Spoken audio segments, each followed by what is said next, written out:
dicho tú y lo hemos repetido a lo largo de este programa, era también muy complejo ofrecérsela horizontalmente al público, porque crea la ilusión de que estamos hiperinformados, pero lo que crea también es una saturación imposible de procesarla. Así es.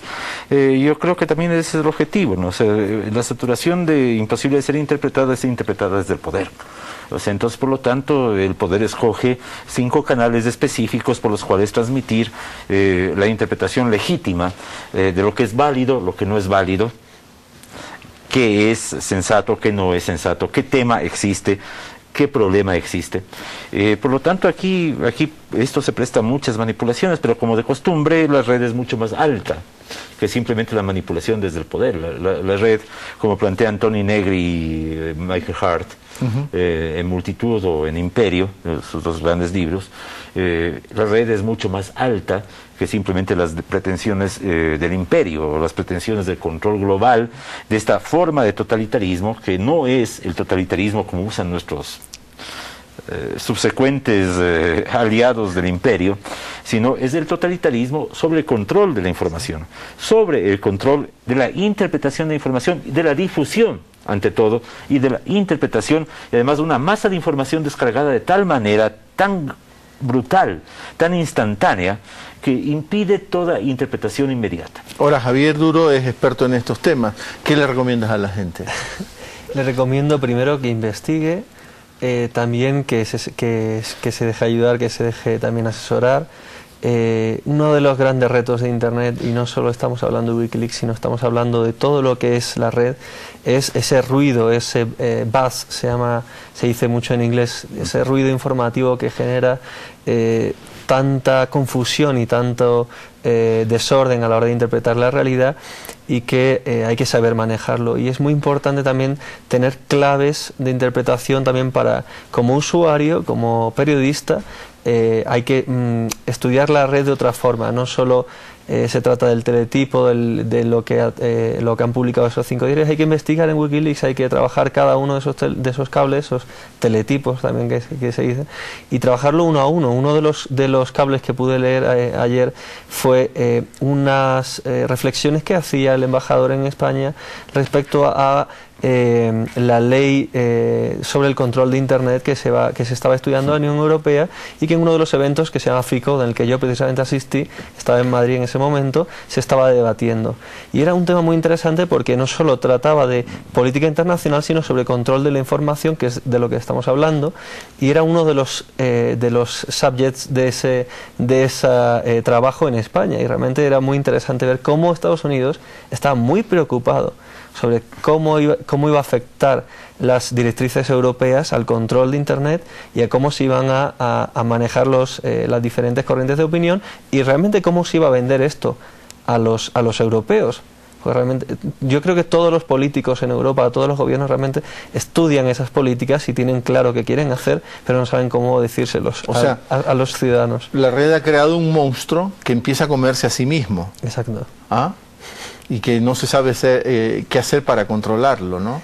Y hay siempre 2 tendencias en esto: la red neutral, en la cual yo puedo usar la red como un vehículo, esto es un instrumento y tengo el derecho a usar la red evidentemente como quiera, y cualquier delito que cometa la red puede ser por supuesto penado. Y la red controlada, sometida, la red que tiene el control y los ojos del gran hermano que hablaba. Pero antes de pasar contigo, Alexei, quiero pedirle otro consejo a Javier, que es el experto en estos temas.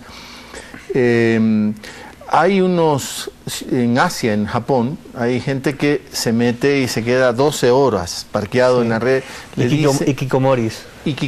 Está en el libro Dublinesca de Enrique Vila Matas. Son personajes muy interesantes. Son personajes que pueden pasarse horas y horas, vegetan conectados. Realidades virtuales. Exacto. Eso es un mundo. ¿Cómo escapar a eso? Eso no es lo recomendable. Por supuesto, pero ¿por qué existe un hikikomori? Porque no hay otra realidad que te satisfaga. Evidentemente, si esto es muy propio también de países asiáticos, y estudiamos también con esos fenómenos de las geishas robots y otros fenómenos de este tipo. Si la realidad no te satisface, buscas otra realidad, e Internet ahora mismo te da posibilidades para tener, por supuesto que no una doble, sino una triple o infinitas vidas, las que uno quiera. No hay democracia ni información, sino ilusión de democracia e ilusión de información.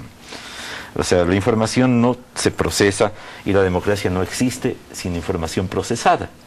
Entonces, por lo tanto, lo que lo están es abortando, están haciendo una lobotomía moral y una lobotomía política y una lobotomía informativa a través de la recarga de información que no puede ser procesada. O sea, ¿quién puede procesar 400.000 cables? O sea, ¿y cómo se va a procesar? O sea, vamos todos a la oligofrenia. Pero ese es el totalitarismo, ese es el manejo de la información. Ajá. O sea, el manejo de la información perfecto, un manejo de información que no es un manejo en términos de lo que nuestra derecha o las derechas latinoamericanas interpretan como totalitarismo, que es un concepto absolutamente torpe, burdo y elemental, sino que es un totalitarismo en serio. O sea, es un totalitarismo mental. O sea, es la construcción de una realidad a ser reproducida directamente a través de la supuesta ilusión de la democracia de la red. Lo último, tenemos que ya irnos, Javier. Entonces, ¿es creíble que Assange se nutrió de este joven soldado en Irak estadounidense? Absolutamente creíble. O sea, el secreto de la información o del poder de la información hoy en día no es el conocimiento, es el acceso.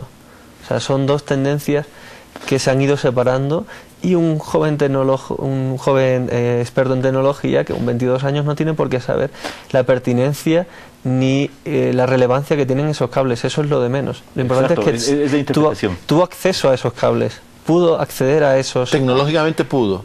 Eso no es lo sabe importante. leer, pero tecnológicamente accedió. Da igual, no es relevante. O sea, lo que hemos construido en Internet es una suerte de inteligencia colectiva en el cual lo que es relevante es tener acceso a toda esa información, pero no sabemos qué hacer con ella, no tenemos conocimiento, no sabemos interpretarla y sobre todo no sabemos filtrarla. Y ese es el servicio que ustedes dan. Agradecerte, Alexei, por haber estado aquí con nosotros en Palabras Sueltas. Un simple final. O sea, yo creo y coincido con Eduardo y con Javier y contigo, por supuesto, en torno a un tema. Esto de Wikileaks abre un nuevo espacio de debate. 400.000 textos. ¿Cuándo van a ser evaluados por qué equipos de autoridades o humanos o de intérpretes? No van a ser elaborados jamás. Entonces esto va a ser una muestra de que Internet es el mundo democrático en plena expresión, cuando en realidad lo que ha hecho es saturar de ruido, como ha señalado Javier, saturar de ruido y por lo tanto impedir todo género de interpretación. O sea, no es el Big Bang. No es el Big Bang, es el Big Crash. Agradecerte, Alexei, a ti también, Javier, por haber estado aquí con nosotros en Palabras Sueltas. Alexei Páez de Flaxo y Javier Duro de Llorente y Cuenca, que le da el servicio de asesoría sobre estas fuentes que hay en Internet. Y desde París estuvo con nosotros también Eduardo Febro, periodista argentino de Radio Francia Internacional y de Página 12. A usted, como siempre, al final le agradecemos la compañía. Pásela bien.